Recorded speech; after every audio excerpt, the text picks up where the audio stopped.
Yes, let's see the resistance to modifying diet.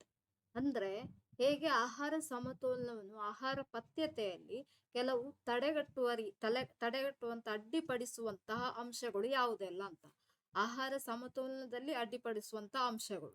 So resistance to modifying diet, when you are going to modify your food diet system, what are all the resistance or what are all the factors comes to threatens your diet system. So people switch to a diet low in cholesterol, fats, calories, additives, and high in fiber, fruits, vegetables is improve appearance, not to improve health.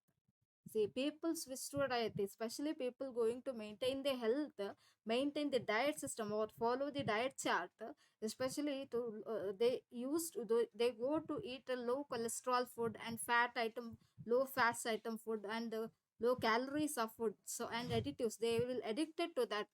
They will start to eat a high fiber content food, especially the fruits and vegetables, just for their appearance, physical appearance, but not to improve health. ಏನು ಅಂತ ಹೇಳಿದ್ರಲ್ಲಿ ಹೆಚ್ಚಿನ ಜನರು ಆಹಾರ ಸಮತೋಲನ ಅಥವಾ ಪಥ್ಯಕ್ರಮವನ್ನು ಮಾಡ್ತಾರೆ. ಅದರಲ್ಲೂ ಕೂಡ ಹೆಚ್ಚು ಕೊಲೆಸ್ಟ್ರಾಲ್, ಕೊಬ್ಬಿನಾಂಶ ಕಡಿಮೆ ಇರುವ ಪದಾರ್ಥವನ್ನು ಸೇವಿಸ್ತಾರೆ. ಫ್ಯಾಟ್, ಬೊಜ್ಜು ರಹಿತವಾದಂತಹ ಆಹಾರವನ್ನು ಸೇವಿಸ್ತಾರೆ. ಕ್ಯಾಲರೀಸ್ ಅಂದ್ರೆ ದಿನಕ್ಕೆ ಇಷ್ಟೇ ಕ್ಯಾಲರೀಸ್, ಇಷ್ಟೇ ಗ್ರಾಮ್ ಅಂತ ಆಹಾರವನ್ನು, ಇಷ್ಟೇ ಮಟ್ಟಿನ ಪ್ರಮಾಣದ ಆಹಾರವನ್ನು ಸೇವಿಸ್ತಾರೆ. ಕಡಿಮೆ ಪ್ರಮಾಣದ ಆಹಾರವನ್ನು ಸೇವಿಸ್ತಾರೆ. ಅದಕ್ಕೇನೆ ಅವರು ಬದ್ಧರಾಗಿರ್ತಾರೆ. ಹೈ ಇನ್ ಫೈಬರ್, ನಾರುಯುಕ್ತ ಪದಾರ್ಥವನ್ನು ಸೇರಿಸ್ತಾರೆ. ಮತ್ತು ಹಣ್ಣು, ಫ್ರೂಟ್ಸ್ ಅಂಡ್ ವೆಜಿಟೇಬಲ್ಸ್, ತರಕಾರಿಗಳನ್ನು ಸೇವಿಸ್ತಾರೆ. Only to improve their appearance, ಅಂದ್ರೆ ಅವರ ದೇಹದ ಆಕೃತಿಗಾಗಿ, ದೇಹದ ಸೌಂದರ್ಯಕ್ಕಾಗಿ ಸೇವಿಸ್ತಾರೆ ಹೊರತು ಆರೋಗ್ಯಕ್ಕಾಗಿ ಅಲ್ಲ. Just to improve the physical appearance or for the beauty conscious, but not to improve the health. This is the main resistance. This is also the main causes. They have to mind that I am going to maintaining the health system, I am going to maintaining the diet system not only to improve the appearance but also for my health sake. They have to mind it. ನನ್ನ ಆರೋಗ್ಯಕ್ಕಾಗಿ ನಾನು ಕಾಪಾಡಿಕೊಳ್ಳಿಕ್ಕೆ diet ಅಂದ್ರೆ ಆಹಾರ ಪಥ್ಯವನ್ನು ಮಾಡ್ತಿದ್ದೇನೆ ಹೊರತು ನನ್ನ ಅಪಿಯರೆನ್ಸಿಗಾಗಿ, ದೇಹದ ಸೌಂದರ್ಯಕ್ಕಾಗಿ ಅಲ್ಲ ಎಂಬುದನ್ನು ಅವರು ತಲೆಯಲ್ಲಿ ಇಟ್ಕೊಳ್ಳೋದಿಲ್ಲ. ಆದ್ರಿಂದಾಗಿ ಇದು ಕೂಡ ಒಂದು ರೀತಿಯ ತಡೆಗಟ್ಟುವಿಕೆ ವಿಧಾನ ಅಂತ ಹೇಳಿ, ಅಡ್ಡಗಾಲು ಬರುವಂತಹ ವಿಧಾನ ಅಂತ ಹೇಳ್ಬೋದು. ಆಹಾರ ಸಮತೋಲನದಲ್ಲಿ ಅವ್ರು ಯಾವತ್ತೂ ತಿಳ್ಕೊಂಡಿರ್ಬೇಕು, they must mind that I have to for improve my health sake I have to maintain the diet system, not for my physical system. ಅವರು ಒಂದು ತಿಳಿದುಕೊಂಡಿರಬೇಕು, ನನ್ನ ಆರೋಗ್ಯಕ್ಕಾಗಿ ನಾನು ಯಾವುದೇ ಆಹಾರ ಸಮತೋಲನ ಆಗಿರ್ಬೋದು, ಆಹಾರ ಪಥ್ಯಕ್ರಮವನ್ನು ಅನುಸರಿಸ್ತೇನೆ ಹೊರತು ನನ್ನ ದೇಹದ ಸೌಂದರ್ಯಕ್ಕಾಗಿ ಅಲ್ಲ ಎಂಬುದನ್ನು ತಿಳಿದಿರಬೇಕು. But the people nowadays, they are just for physical appearance or for physical beauty conscious, they are maintaining a healthy diet system. But unfortunately, ದುರಾದೃಷ್ಟ ಏನು ಅಂತ ಹೇಳಿದ್ರೆ ಈಗಿನ, ಬಟ್ ಫಾರ್ ಆಕರ್ಷಣೆಗಾಗಿ ಅವರು ಈ ಡಯಟ್ ಸಿಸ್ಟಮ್ ಅಥವಾ ಆಹಾರ ಪಥ್ಯವನ್ನು ಅನುಸರಿಸ್ತಾ ಇರ್ತಾರೆ. Difficulty with modifying diet is the problem of maintaining change. So difficulty with the modifying diet, most of the people facing a difficulty in modifying the diet in their daily life. They can't able to change, they can't able to even maintain. It's very difficult for them to change the diet system. ಅವರ ಆಹಾರ ಪಥ್ಯ ಕ್ರಮವನ್ನು ಬದಲಾಯಿಸುವುದು ಬಹಳ ಕಷ್ಟವಾಗ್ತದೆ ಮತ್ತು ಅದನ್ನೇ ಮುಂದುವರಿಸ್ತಾ ಹೋಗ್ಬೇಕಲ್ಲ. So difficult to maintain also, ಅದನ್ನೇ ನಿರ್ವಹಣೆ ಮಾಡ್ತಾ ಹೋಗ್ಬೇಕಲ್ಲ. So it's a very difficult for them to maintain the diet system or the modify the diet system. So this is the another cause. ಅವರಿಗೆ ಅದೇ ಆಹಾರ ನಿರ್ವಹಣೆಯ ಕ್ರಮವನ್ನು, ಆಹಾರ ಪಥ್ಯದ ಕ್ರಮವನ್ನು ಅನುಸರಿಸಲಿಕ್ಕೆ ಮತ್ತು ಅದನ್ನೇ ಮುಂದುವರಿಸಿಕೊಂಡು ಹೋಗಲಿಕ್ಕೆ ತುಂಬಾ ಕಷ್ಟವಾಗ್ತದೆ ಮತ್ತು ಅದನ್ನು ಸರಿಪಡಿಸಲಿಕ್ಕೂ ಕಷ್ಟವಾಗ್ತದೆ. Then plague all efforts to change poor health habits. Plague in the sense that all efforts to, they can't able to change the poor health habits. So they are putting maximum efforts to change their poor health habits, insufficient efforts to change poor health habits, but they are unable to put an efforts to change their poor health habits. ಅವರ ಕೆಟ್ಟ ಆರೋಗ್ಯ ಅಭ್ಯಾಸಗಳನ್ನು ಕೆಲವೊಂದ್ಸಲ ಬದಲಾಯಿಸ್ಲಿಕ್ಕೆ ನೋಡ್ತಾರೆ, ಆದ್ರೆ ಅವರು ಶಕ್ತರಾಗುವುದಿಲ್ಲ, ಅಶಕ್ತರಾಗ್ತಾರೆ. They will fail to change they fail to put an efforts to change the poor health habits. ಅವರ ಕೆಟ್ಟ ಆರೋಗ್ಯದ ಅಭ್ಯಾಸಗಳನ್ನು ಬದಲಾಯಿಸುವ ಪ್ರಯತ್ನದಲ್ಲಿ ಅವರು ವಿಫಲರಾಗ್ತಾರೆ. ಅದಕ್ಕೆಲ್ಲ ಕಾರಣಗಳು ನೋಡುವ. Insufficient attention. Why? Because they are putting insufficient attention to need for long term monitoring and for relapse are implicated as well. Insufficient attention, they can't able to put sufficient attention to need for the long term monitoring. They can't able to maintain the diet system, they can't able to monitor their daily food system. Insufficient attention andre they can't able to put a successful or a complete attention. They can't able to put a complete attention or complete concentration. ಅಂದ್ರೆ ಸರಿಯಾದ ಗಮನವನ್ನು ಕೊಡ್ಲಿಕ್ಕೆ ಅವರಿಗೆ ಆಗುದಿಲ್ಲ. Need for a long term monitoring, ತುಂಬಾ ದಿನ ಅದನ್ನೇ ನಿಯಂತ್ರಿಸಲಿಕ್ಕೆ ಅವರಿಗೆ ಗಮನ ಕೊಡ್ಲಿಕ್ಕೆ ಆಗುದಿಲ್ಲ. And relapse are implicated as well.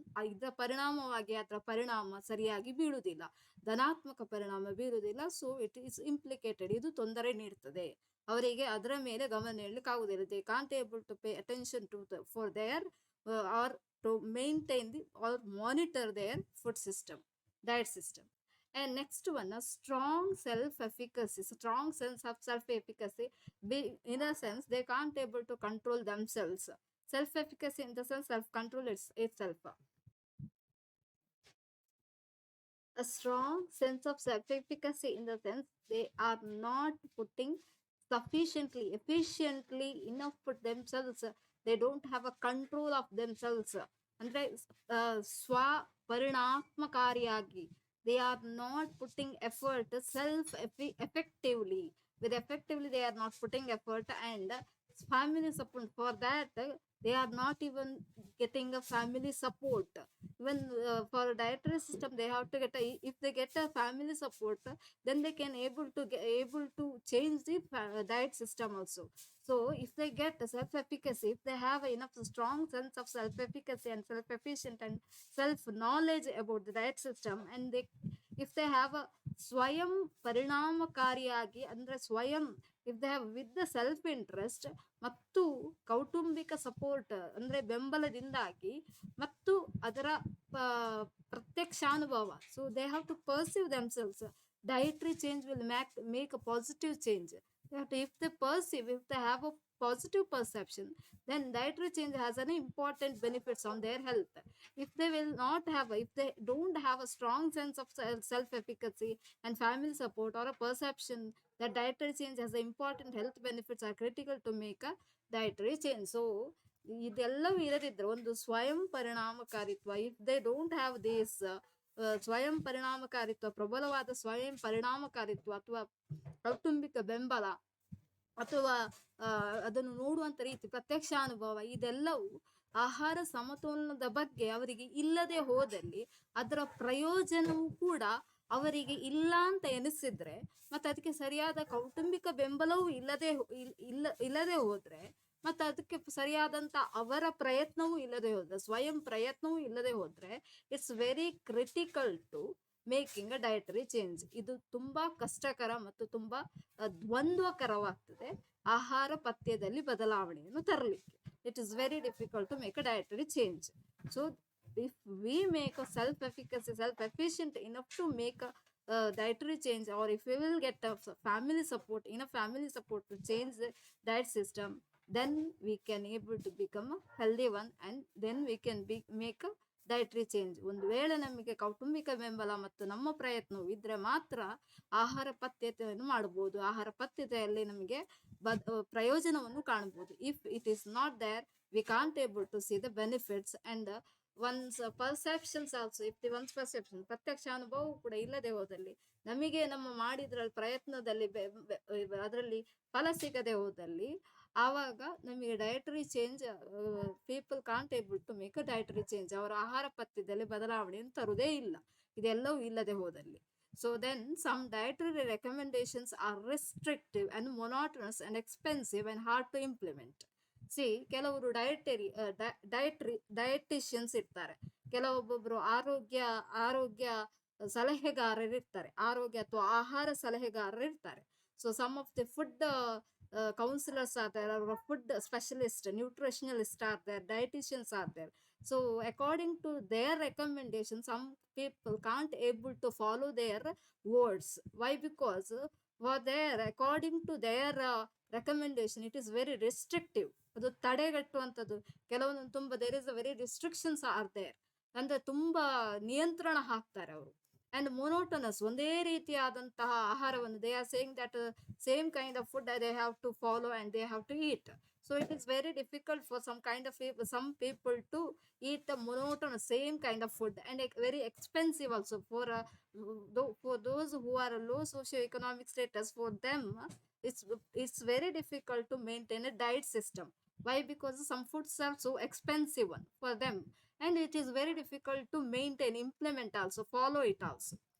Same kind of ಅಂದ್ರೆ ಕೆಲವರಿಗೆ ಆಹಾರ ಸಲಹೆಗಾರರು ಕೊಡುವಂತ ಸಲಹೆಯನ್ನು ಪಾಲಿಸುವುದು ಕೆಲವೊಬ್ಬರಿಗೆ ತುಂಬಾ ತಡೆ ಹಿಡಿತದೆ, ರಿಸ್ಟ್ರಿಕ್ಷನ್ ಆಗಿರ್ತದೆ. ಅದು ಅವರು ಕೊಡುವಂತ ಸಿಸ್ಟಮ್ ಏನು ಅಂತ ಹೇಳಿದ್ರೆ ಎಲ್ಲದಕ್ಕೂ ರಿಸ್ಟ್ರಿಕ್ಷನ್, ತಡೆಗಟ್ತಾರೆ. ಎಲ್ಲ ಆಹಾರ ಕ್ರಮಗಳಿಗೂ ತಡೆಗಟ್ತಾರೆ, ಮತ್ತು ಒಂದೇ ರೀತಿಯಾದಂತ ಆಹಾರ ಪದ್ಧತಿಯನ್ನು ಹೇಳುವುದರಿಂದಾಗಿ ಅದನ್ನು ಪಾಲಿಸ್ಲಿಕ್ಕೆ ಕಷ್ಟ ಆಗ್ತದೆ. ಮತ್ತು ಅವರು ಹೇಳಿದಂತ ಆಹಾರವನ್ನು ಸ್ವೀಕರಿಸಲಿಕ್ಕೆ ಕೆಲವು ಜನರಿಗೆ ಆಹಾರವನ್ನು ಅಂದ್ರೆ ಆಹಾರವನ್ನು ಅಂದ್ರೆ ಖರೀದಿ ಮಾಡ್ಲಿಕ್ಕೂ ಕೂಡ ಕಷ್ಟ ಆಗ್ತದೆ. ಯಾಕಂತ ಹೇಳಿದ್ರೆ ಅದಕ್ಕೆ ತುಂಬಾ ಕ್ರಯ ಜಾಸ್ತಿ ಇರ್ತದೆ, ಬೆಲೆ ಜಾಸ್ತಿ ಇರ್ತದೆ. ಯಾಕೆಂತ ಹೇಳಿದ್ರೆ ಈಗ ಓಟ್ಸ್, ಜೋಳದಂತಹ ಐಟಮ್ ಇರ್ಬೋದು, ಓಟ್ಸ್ ಅಂತ ಹೇಳ್ತಾರೆ, ಅದಕ್ಕೆ ಆಗಿರ್ಬೋದು, ಅಥವಾ ಯಾವುದೇ ಮಿಲ್ಕ್ ಪ್ರಾಡಕ್ಟ್ಸ್, ಸೊ ಹಾಲು ಉತ್ಪತ್ತಿಯಾದಂತ ಅಂಶಗಳು, ನ್ಯೂಟ್ರಿಷನಲ್ಸ್, ಪೋಷಕಾಂಶಯುಕ್ತ ಪದಾರ್ಥಗಳನ್ನು ಸೇವಿಸುವುದು, ಇದೆಲ್ಲವೂ ಕೂಡ ಕೆಲವರಿಗೆ ಕಷ್ಟ ಆಗ್ತದೆ. So are in spite of brown rice, ಬೇರೆ ಅಕ್ಕಿಯನ್ನು ತಗೊಳ್ಳಿಕ್ಕೆ ಅವರಿಗೆ ಕಷ್ಟ ಆಗ್ತದೆ. ಕಂದು ಬಣ್ಣದ ಅಕ್ಕಿ ಅವ್ರು ಯಾವುದು, they will used to buy a cheap kind of item. So in that cheap kind of items, it's not in that items there is no such a nutritions. It is not even good for a diet system also.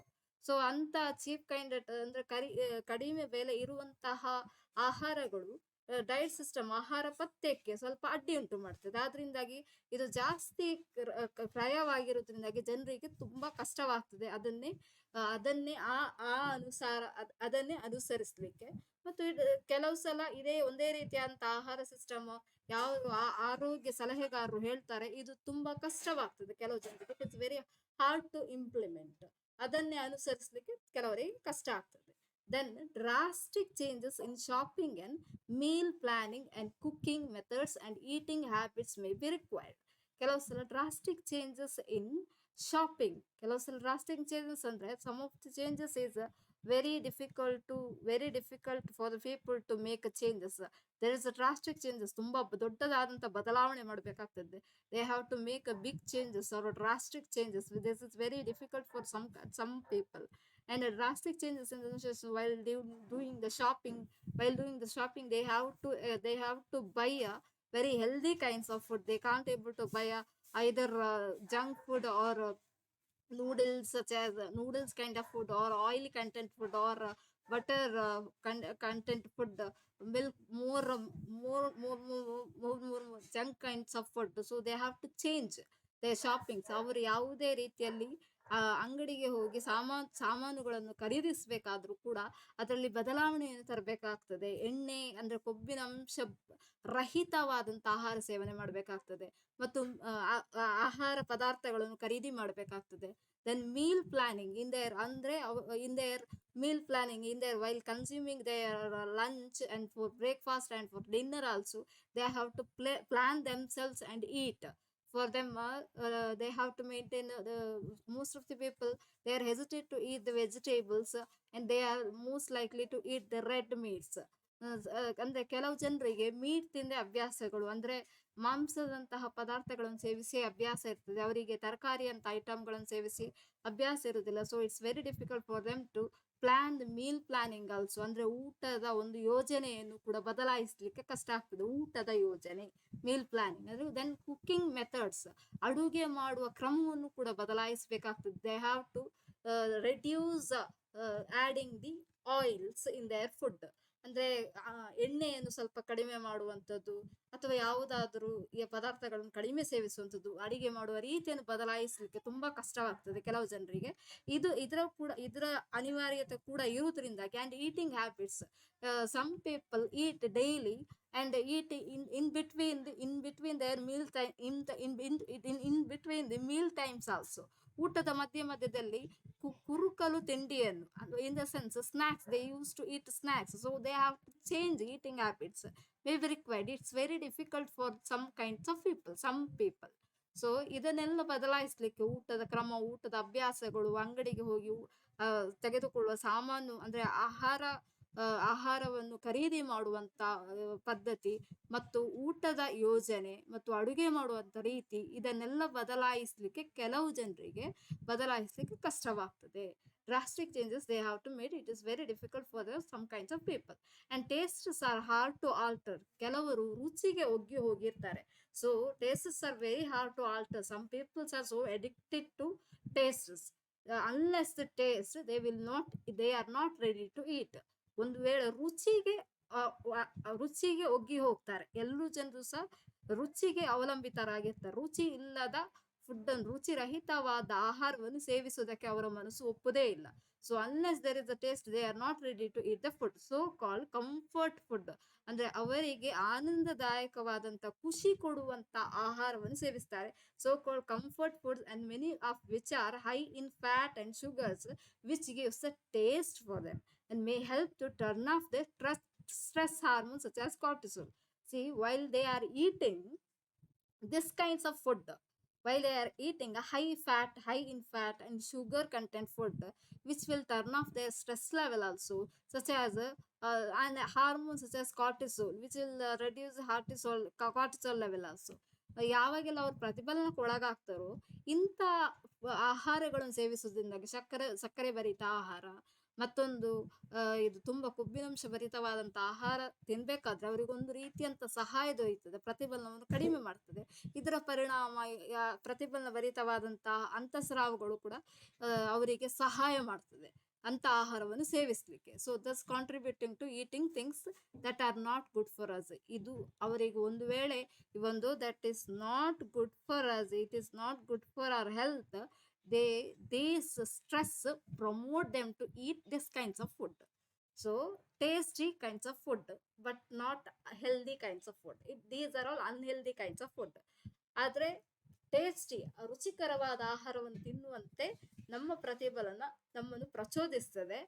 ಆದರೆ ರುಚಿ ಮಾತ್ರ ಆರೋಗ್ಯಯುಕ್ತವಲ್ಲ, ಅನಾರೋಗ್ಯಯುಕ್ತ ಪದಾರ್ಥವನ್ನು ಸೇವಿಸಲಿಕ್ಕೆ. Then stress has a direct effect on eating. This, as I have told once in the class. See, stress has a direct effect on eating.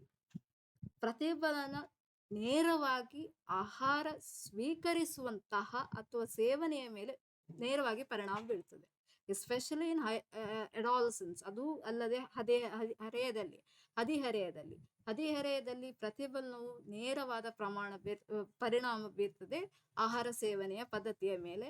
Increase stress, ಅಂದ್ರೆ ಪ್ರತಿಫಲನ, when people are more stressful or more tensed, they used to consume more fatty foods and less fruits, and lower likelihood of eating breakfast and snacking between meals, as I have said. See, consumption of more fatty acids, ಅವರಿಗೆ stress ಆದಾಗ they used to go out and they used to eat snacky foods, and they used to eat either noodles or fried rice. They used to spend times with their friends, and they used to drink, soft drinks, ಅಂದ್ರೆ ತಂಪು ಪಾನೀಯಗಳನ್ನು ಸೇವಿಸ್ತಾರೆ.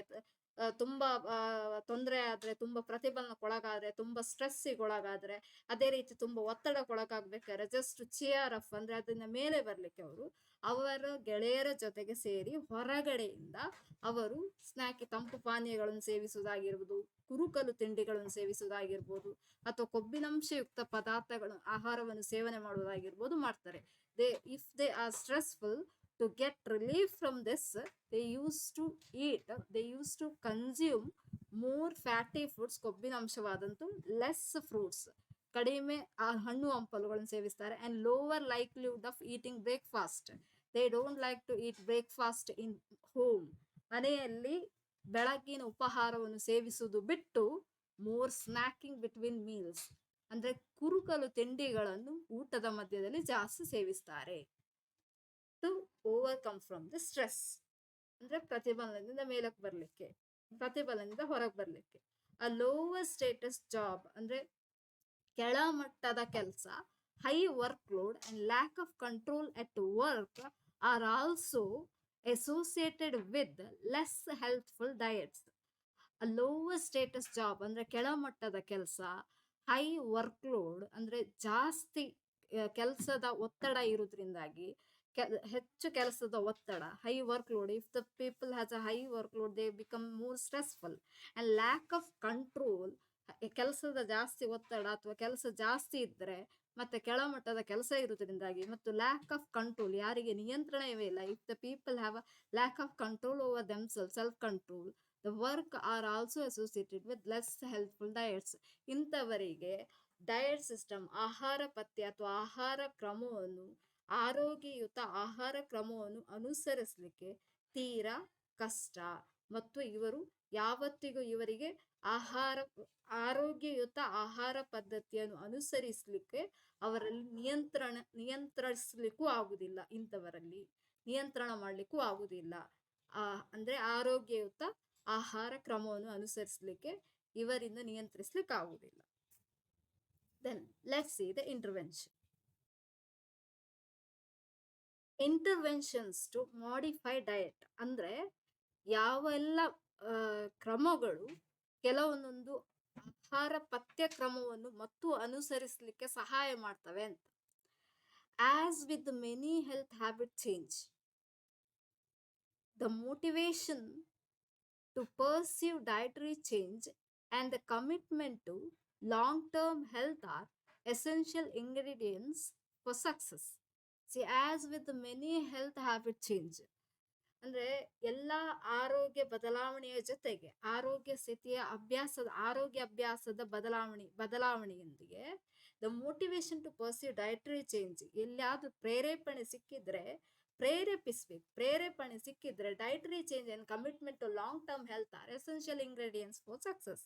ಅಂದ್ರೆ motivation, ನಮ್ಮನ್ನು ನಾವೇ ಪ್ರೇರೇಪಣೆ ಸಿಕ್ಕಿದ್ರೆ, if you start to motivate, if you get a motivation for pursue a dietary change, if you for to particular kind of dietary change, if you get a motivation, ಅಂದ್ರೆ ಆಹಾರ ಪಥ್ಯದ ಬದಲಾವಣೆಗೆ, ಆಹಾರ ಪಥ್ಯಕ್ಕೆ ಅಥವಾ ಆಹಾರ ಸಮತೋಲನ ಕ್ರಮಕ್ಕೆ ಅಥವಾ ಆಹಾರ ಕ್ರಮದ ಬದಲಾವಣೆಗೆ ಸರಿಯಾದಂತ ಪ್ರೇರೇಪಣೆ ಸಿಕ್ಕಿದ್ರೆ ಮತ್ತು ಕಮಿಟ್ಮೆಂಟ್, ನಾವು ಅದಕ್ಕೆ ಬದ್ಧರಾಗಿರ್ಬೇಕು. We have to commit ourselves, we have to adjust ourselves. If we long term health are essential ingredients for success. ಅಂದ್ರೆ ಇದಕ್ಕೆ ತ್ವರಿತವಾದಂತ, if we get the long term health system are essential ingredients for success. See, if will get long term health ಅಂದ್ರೆ ದೀರ್ಘಕಾಲಿಕವಾದಂತ ಆರೋಗ್ಯ ಸಿಗ್ತದೆ ಅಂತ, ಅದು essential ingredients, ಇದೇ ಮುಖ್ಯವಾದ ಪ್ರಮುಖವಾದ ಅಂಶಗಳು ಫಾರ್ ಸಕ್ಸಸ್, ಅಂದ್ರೆ ಯಶಸ್ಸು ಸಾಧಿಸಲಿಕ್ಕೆ. ಒಂದು ವೇಳೆ ನಮಗೆ ದೀರ್ಘಕಾಲಿಕವಾದಂತ ಆರೋಗ್ಯದಲ್ಲಿ ಬದಲಾವಣೆ ಕಂಡಿತು ಅಂತಾದ್ರೆ ನಾವು ಖಂಡಿತ, if you will get the motivation, ಇದೇ ನಮಗೆ ಸಿಗುವಂತಹ ಪ್ರೇರೇಪಣೆ. ದೀರ್ಘಕಾಲಿಕವಾದಂತಹ ಆರೋಗ್ಯದಲ್ಲಿ ಬದಲಾವಣೆ ಕಂಡ್ರೆ ನಾವು ಖಂಡಿತ ಆರೋಗ್ಯ ಪಥ್ಯವನ್ನು ಅನುಸರಿಸ್ತೇವೆ. ಇದೇ ನಮ್ಮ ಆರೋಗ್ಯ, ಇದಕ್ಕೆ ಬೇಕಾದಂತ ಯಶಸ್ಸು ಅಂತ ಹೇಳುದು. Any effort to change diet need to begin with education and self-monitoring training. See, any effort, whatever the effort we are putting to change the diet, or any effort, whatever the changes we need, not only in the food system but also in any other system also, whatever the effort we are putting, if we will get enough education, enough information related to that and self-monitoring, if we follow ourselves, if we start to monitor ourselves, then if we getting training related to that, then we can able to change our food habit system, and we can change the diet system also. Any effort, ಯಾವುದೇ ಪ್ರಯತ್ನಗಳು ಕೂಡ ಬದಲಾಗಬೇಕು ಅಂತಾದ್ರೆ, ನಮ್ಮ ಆಹಾರ ಪಥ್ಯದಲ್ಲಿ, ಆಹಾರ ಕ್ರಮದಲ್ಲಿ ಬದಲಾವಣೆ ಆಗ್ಬೇಕು ಅಂತ ಹೇಳಿದ್ರೆ ಅಗತ್ಯ ಬೇಕಾದದ್ದು ಶಿಕ್ಷಣ, ಮತ್ತೊಂದು ಸೆಲ್ಫ್ ಮಾನಿಟರಿಂಗ್, ನಮ್ಮನ್ನೇ ನಾವು ನಿಯಂತ್ರಿಸುವಂತಹ ತರಬೇತಿ ಅಗತ್ಯ. ಈ ಎರಡು ಇದ್ರೆ, if these two are there, then we can able to put a successful effort, then we get a successful, then it is very essential for our effort to change the diet. So self monitoring, ನಮ್ಮನ್ನು ನಾವು ನಿಯಂತ್ರಿಸುವಂತ ತರಬೇತಿ, ಮತ್ತು education, ಶಿಕ್ಷಣ ನಮ್ಮ ಪ್ರಯತ್ನಕ್ಕೆ ಸಿಕ್ಕಿದ್ರೆ, ಈ ನಾವು ಪ್ರಯತ್ನ ಮಾಡ್ಬೇಕು, ನಾವು ಯಾವುದೇ ಪ್ರಯತ್ನ ಮಾಡ್ಬೇಕಾದ್ರೂ ಈ ಎರಡು ಅಂಶಗಳು ಸಿಕ್ಕಿದ್ರೆ, ಈ ಎರಡು ಅಂಶಗಳು ನಮ್ಮೊತ್ತಿಗಿದ್ರೆ, ಅದಕ್ಕೆ ಸರಿಯಾದಂತ ಮಾಹಿತಿ ಮತ್ತೆ ಅದಕ್ಕೆ ಸರಿಯಾದಂತ ನಮ್ಮನ್ನೇ ನಾವು ನಿಯಂತ್ರಿಸುವಂತ ತರಬೇತಿ ನಮಗೆ ಸಿಕ್ಕಿದ್ರೆ, ನಾವು ಆಹಾರ ಪಥ್ಯ ಅಥವಾ ಆಹಾರ ಸಮತೋಲನವನ್ನು ಕಾಪಾಡಿಕೊಳ್ಬಹುದು, ಆಹಾರ ಕ್ರಮವನ್ನು ಬದಲಾಯಿಸಬಹುದು. Then motivational interviewing is also helpful in getting people to increase their fruit and vegetable intake and improve their diets. If they get a motivational interviewing of any role models or any celebrities or any kinds of advertisement, motivational advertisement or motivational interviewing is also helpful in getting people to increase their fruit and vegetable intake. ಅಂದ್ರೆ motivation ಅಂತ ಪ್ರೇರಣಾತ್ಮಕವಾದಂತ ಸಂದರ್ಶನ, ಯಾರ್ದಾದ್ರೂ ಪ್ರೇರಣಾತ್ಮಕವಾದ ಸಂದರ್ಶನ ಉಂಟು ಅಂತ ತಿಳ್ಕೊಳ್ಳಿ, ಅಥವಾ ಏನ್ ತಿಂದು ಹೀಗೆ ಆದ್ರಿ, ಅಥ್ಲೆಟಿಕ್ಸ್ ಇದು ಯಾರ್ದಾದ್ರು ಫಾರ್ ಎಕ್ಸಾಂಪಲ್, ಏನ್ ತಿಂದು ಹೀಗೆ ಆದ್ರಿ, ಇಷ್ಟೊಂದು ಚೆನ್ನಾಗಾಗ್ಲಿಕ್ಕೆ, if when they are doing interview of a role model, or if they are doing interview of any celebrities, then what are all the secrets behind their beauty conscious, or what are all the secrets behind their healthiness, then that will motivate the people to start to changes their diet system also. ಇಂಥ ಸಂದರ್ಶನಗಳು, ಯಾರದೇ ಒಬ್ಬ ಮಾದರಿ ವ್ಯಕ್ತಿಯ ಸಂದರ್ಶನಗಳು ಅವರಿಗೆ ಪ್ರೇರಣೆ ಆಗ್ತದೆ. ಅದು ಕೂಡ ಆಹಾರ ರೀತಿಯಲ್ಲಿ, ಆಹಾರ ಕ್ರಮದಲ್ಲಿ ಒಬ್ಬ ಯಾವುದೇ ಪ್ರಸಿದ್ಧ ವ್ಯಕ್ತಿಯ ಸಂದರ್ಶನ ಮಾಡಿದ್ರೆ, ಅದು ಕೆಲವು ವ್ಯಕ್ತಿಗಳಿಗೆ ಪ್ರೇರೇಪಣೆ ನೀಡಿ ಅವರು ಕೂಡ ಅವರ ಆರೋಗ್ಯದಲ್ಲಿ, ಅವರ ಆಹಾರ ಪದ್ಧತಿಯಲ್ಲಿ ಬದಲಾವಣೆಗಳನ್ನು ಕಾಣಬಹುದು. ಅದಲ್ಲದೆ some kinds of motivational advertisements is also helpful in getting people to increase their fruit in the sense, you may see the kiwi fruit advertisement. Kiwi fruit ಅಂತ ಬರ್ತದೆ, ಕಿವಿ ಆ ಹಣ್ಣು ಅಂತ ಬರ್ತದೆ. ಆ ಹಣ್ಣಿನ ನೀವು ಜಾಹೀರಾತನ್ನು ನೋಡಿರ್ಬೋದು. ಅಥವಾ egg advertisement, you may see the egg advertisement. In that advertisement Kapil Dev, Sunil Gavaskar and Rahul Dravid have acted in that advertisement. So they acted in that advertisement to promote about the importance and benefits of the egg.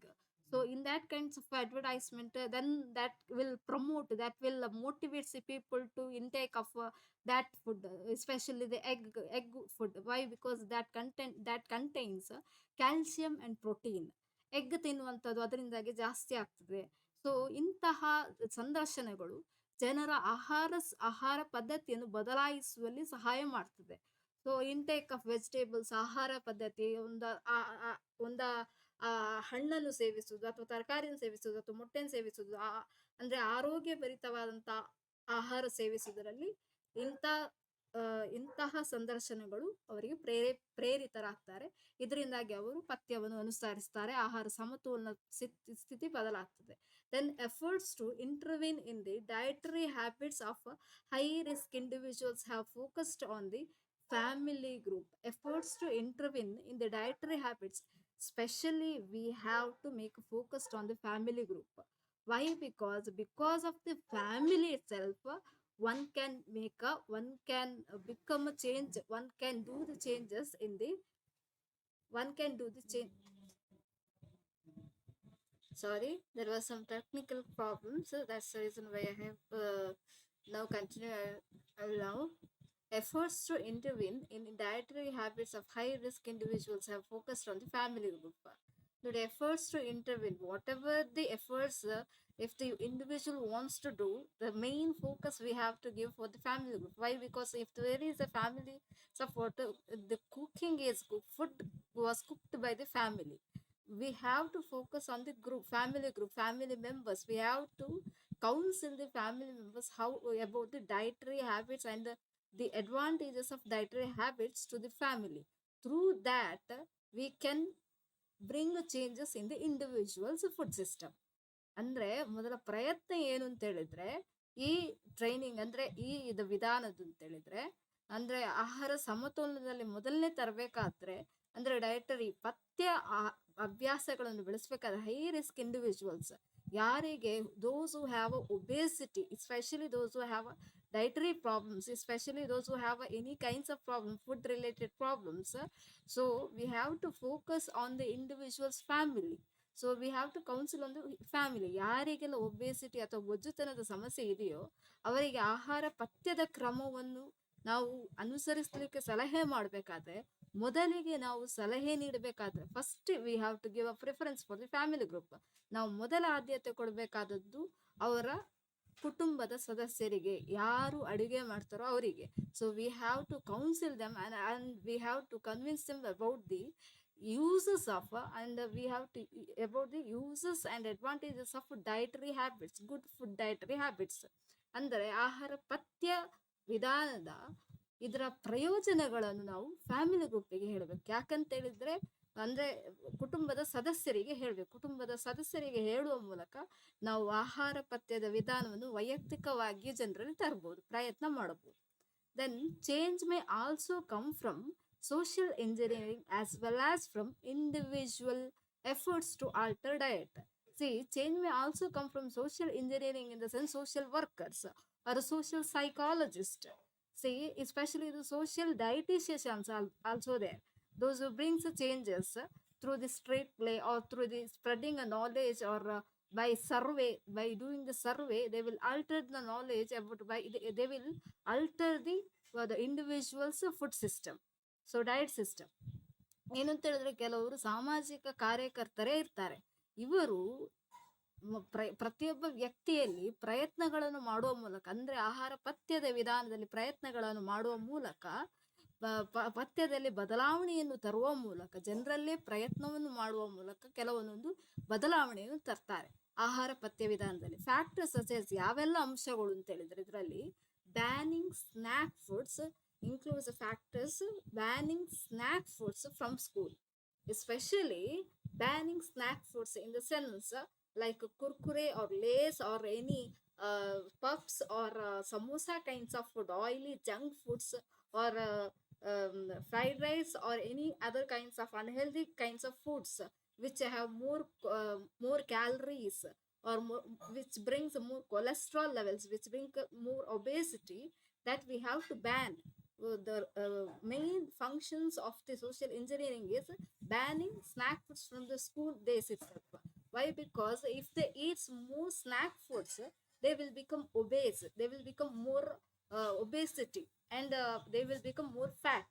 By banning snack foods we can bring dietary changes. ಅಂದ್ರೆ snack foods ಅಂದ್ರೆ ಕುರುಕಲು ತಿಂಡಿಗಳು ಅಥವಾ ಜಿಡ್ಡಿನ ಪದಾರ್ಥಗಳನ್ನು ನಾವು ಶಾಲೆ ಪ್ರದೇಶಗಳಿಂದ ರದ್ದುಪಡಿಸುವುದರ ಮೂಲಕ ನಾವು, ಅಂದ್ರೆ social engineers, especially social worker, ಸಮಾಜ ಕಾರ್ಯಕರ್ತರು ಪ್ರತಿಯೊಬ್ಬ ವೈಯಕ್ತಿಕವಾಗಿ ಕೆಲವೊಂದು ಮಗುವಿನಲ್ಲೂ ಕೂಡ ಒಬೇಸಿಟಿ, ಬೊಜ್ಜುತನವನ್ನು ಕಡಿಮೆ ಮಾಡುವ ಮೂಲಕ ಆಹಾರ ಪಥ್ಯದ ವಿಧಾನವನ್ನು ಅನುಸರಿಸುವಂತೆ ಮಾಡಬಹುದು. Next, making school lunch programmes more nutritious. ಅಂದ್ರೆ making school lunch programmes more nutritious. Nowadays all the schools have started the lunch programs, especially in some schools. ISKCON are providing a lunch lunch programs, especially giving for school children, and till the 12th standards, till the PUC students, they are providing a lunch. And in some of the schools, in a private schools also, in a private institutions also, they are providing a food, good kinds of nutritious food, good kinds of good grains kinds of food, contained with the rich grains and dal kinds of grains, which gives a more nutritious for the children's. So ಮಧ್ಯಾಹ್ನದ ಅಕ್ಷರ ದಾಸೋಹ ವ್ಯವಸ್ಥೆಯನ್ನು government ಸರ್ಕಾರ ಈಗಲೇ ಮಾಡಿದೆ. ಇದನ್ನು ಯಾವ ರೀತಿ ಮಾಡಬಹುದು ಅಂತ ಹೇಳಿದ್ರೆ, ಮಕ್ಕಳಿಗೆ ಬದಲಾಗಿ if they otherwise they will eat a junk food more, they will addicted to puffs or samosa during the lunch break. To avoid that, making a school lunch programs more nutritious. If the school starts to provide a lunch, then it will give a more nutritious for them, for the children. ಮಕ್ಕಳಿಗೆ ಮಧ್ಯಾಹ್ನದ ಊಟದ ಕಾರ್ಯಕ್ರಮವನ್ನು ಮಾಡುವುದರ ಮೂಲಕ ಪೋಷಕಾಂಶದ ವ್ಯವಸ್ಥೆಯನ್ನು ಕೊಡಬಹುದು. Veg veg sambar kinds of see all the vegetable sambar since the vegetable sambars they will get enough nutritious. And as well as some in some schools already now they are providing the milk as well as eggs also, they are providing. So in that protein and calcium content also there. In ಕೆಲವೊಂದೊಂದು ಕಡೆ ಮೊಟ್ಟೆ ಮತ್ತು ಹಾಲಿನ ವ್ಯವಸ್ಥೆಯನ್ನು ಮಾಡ್ತಾ ಇದೆ. ಇದರಲ್ಲಿ calcium ಮತ್ತು protein ಅಂಶಗಳು ಕೂಡ ಇದೆ. So this kind of programs. And making snack foods more expensive. So government can make the snack foods more expensive. ಅಂದ್ರೆ ಈ ಕುರುಕಲು ತಿಂಡಿಯನ್ನು so if they make more expensive then people will not go to buy this. So ಒಂದು ವೇಳೆ ಅದರ ಬೆಲೆಯನ್ನು ಅಧಿಕಗೊಳಿಸುವುದು ಮತ್ತು snack ಅಂದ್ರೆ ಕುರುಕಲು ತಿಂಡಿಯ ಬೆಲೆಯನ್ನು ಅಧಿಕಗೊಳಿಸುವ ಮೂಲಕ ಮತ್ತು healthy foods less and becoming and less expensive. If the healthy foods are available in a less expensive and in a very low cost, then people will start to buy healthy foods. ಅಂದ್ರೆ healthy food ಆರೋಗ್ಯಯುತ ಪದಾರ್ಥಗಳು ಆರೋಗ್ಯಯುತ ಆಹಾರವನ್ನು ಕಡಿಮೆ ಬೆಲೆಗೆ ಸಿಗುವಂತೆ ಮಾಡುವುದು. ಕುರುಕಲು ತಿಂಡಿ ಅಥವಾ junk foods R any other calorie foods R cholesterol kinds of food R any other junk foods making the cost of this more expensive and healthy foods less expensive, and so will make all some inroads to promoting health food choices. ಇದರಿಂದ ಈ ಆರೋಗ್ಯಯುತ ಆಹಾರದ ಬೆಲೆಯನ್ನು ಕಡಿಮೆ ಮಾಡುವುದು ಮತ್ತು ಕುರುಕಲು ತಿಂಡಿಯ ಬೆಲೆಯನ್ನು ಜಾಸ್ತಿ ಮಾಡುವುದರ ಮೂಲಕ ಎಲ್ಲವೂ ಕೂಡ ಆರೋಗ್ಯ ಏನಾಗ್ತದೆ ಅಂತ ಹೇಳಿದ್ರೆ ಆರೋಗ್ಯಯುತ ಆಹಾರದ ಆಯ್ಕೆಯನ್ನು ಜನರು ಮಾಡ್ತಾರೆ. ಇದರಿಂದ ಆರೋಗ್ಯಯುತ ಬೆಳವಣಿಗೆ ಕೂಡ ಆಗ್ತದೆ. ಸೊ ಇದೆಷ್ಟು. So I will stop my presentation by here itself. See, the next one is references. From these sources I have find in the last two I have find the images. I have collected the images and the Taylor Ross Shelley E. Taylor from his books I have collected this information. These are my references. Thank you one and all. Thank you for hearing my sessions. I will stop my presentation by here itself. Thank you.